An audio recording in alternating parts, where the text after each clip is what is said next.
kalau kita perhatikan ya, pondasi Ka'bah itu dikelilingi batu marmer berwarna putih yang disebut syazarwan.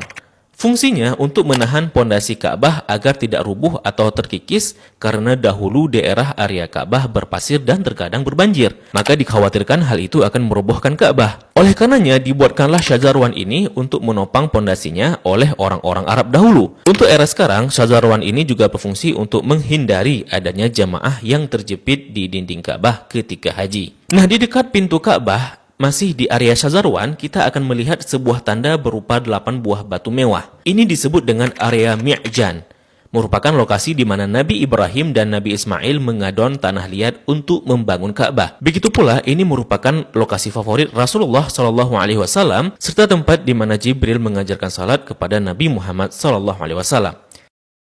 Kain yang menyelimuti Ka'bah ini disebut dengan kiswah. Orang yang pertama kali menyelimuti Ka'bah dengan kiswah merupakan seorang raja dari Himyar yang bernama Tubba Abu Karb. Dahulu, orang-orang Arab menggantung syair-syair terbaik mereka di dinding Ka'bah sebagai bentuk kebanggaan budaya peradaban mereka dalam bidang sastra. Dan tahukah teman-teman, jika warna kiswah tidak selalu hitam.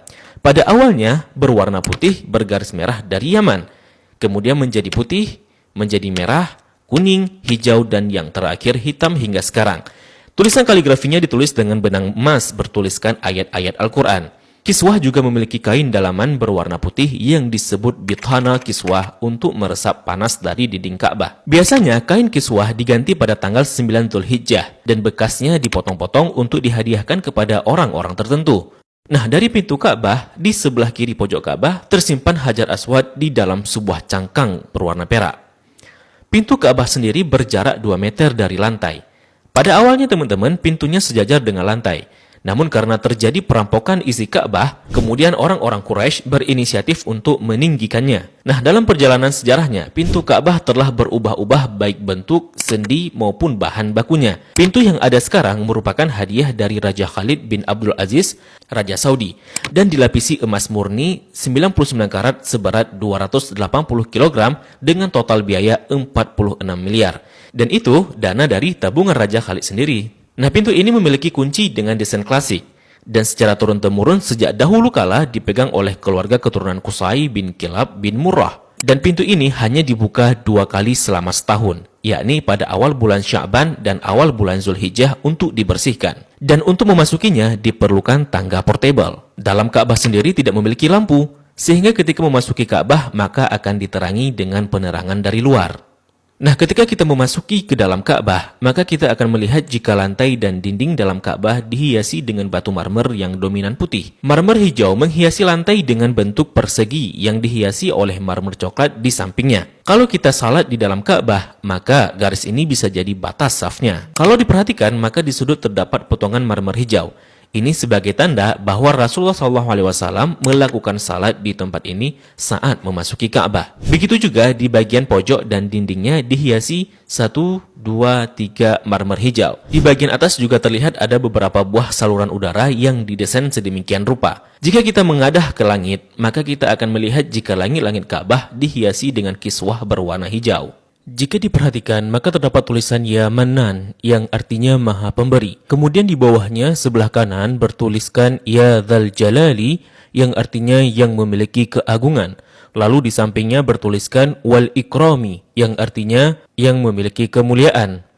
Di bawahnya tertulis penggalan surah Al-Baqarah ayat 144 yang berbunyi Qad nara taqalluba wajhika fis sama'i falanuwalliyannaka qiblatan tardaha fawalli wajhaka syatral masjidil haram. Kemudian di tengahnya bertuliskan kalimat tauhid La ilaha illallah Muhammadur Rasulullah.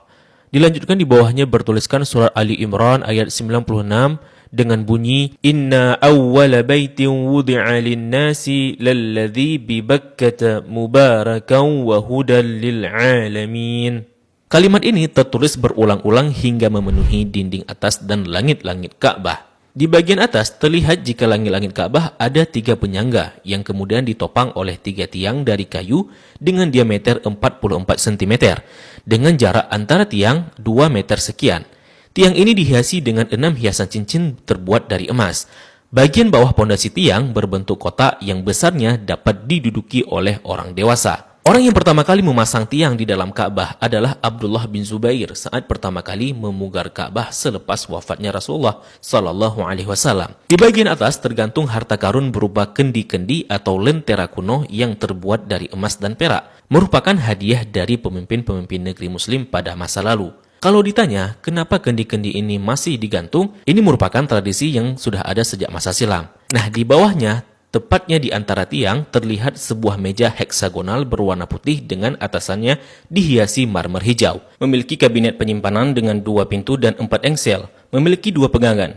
Ini berfungsi untuk menyimpan bukhur dan minyak wangi seperti kasturi, ember, gaharu, dan sebagainya yang nantinya digunakan untuk mencuci dan membersihkan Ka'bah. Dan ini merupakan wadah untuk menaruh wangian. 2 sisi dinding Ka'bah terdapat 1, 2, 3, 4, 5, 6, 7, 8, 9, 10 buah plakat yang tertempel di dinding Ka'bah dengan warna yang berbeda dan terbuat dari batu alam. Salah satu yang mencolok adalah plakat yang tepat berada di depan area Rasulullah Salat. Plakat ini berisi kaligrafi dengan style kufik murabba yang tertulis La ilaha illallah Muhammadar Rasulullah. Selain itu juga ada plakat lain yang berisi maklumat mengenai renovasi Ka'bah oleh Raja Khalid bin Abdul Aziz. Sepertinya plakat lain juga berupa maklumat renovasi Ka'bah oleh pemimpin-pemimpin Muslim sebelumnya. Di sampingnya terdapat sebuah pintu yang disebut pintu At-Taubah yang sepenuhnya dihiasi dengan emas murni. Di belakang pintu ini ada sebuah tangga yang mengakses ke atas Ka'bah. Dari atas dapat dilihat jika ada pengait untuk mengikat kain kiswah dari atas. Dan bahkan kita bisa juga salat di atas Ka'bah. Jika Ka'bah tidak diselimuti kiswah, maka penampakannya akan seperti ini. Nah, kiswah Ka'bah akan diganti setahun sekali dan harganya mencapai 50 miliar dengan berat 650 kg.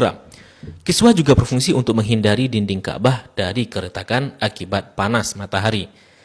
Nah, inilah gambaran dari Ka'bah dan apa-apa saja yang ada di dalam Ka'bah.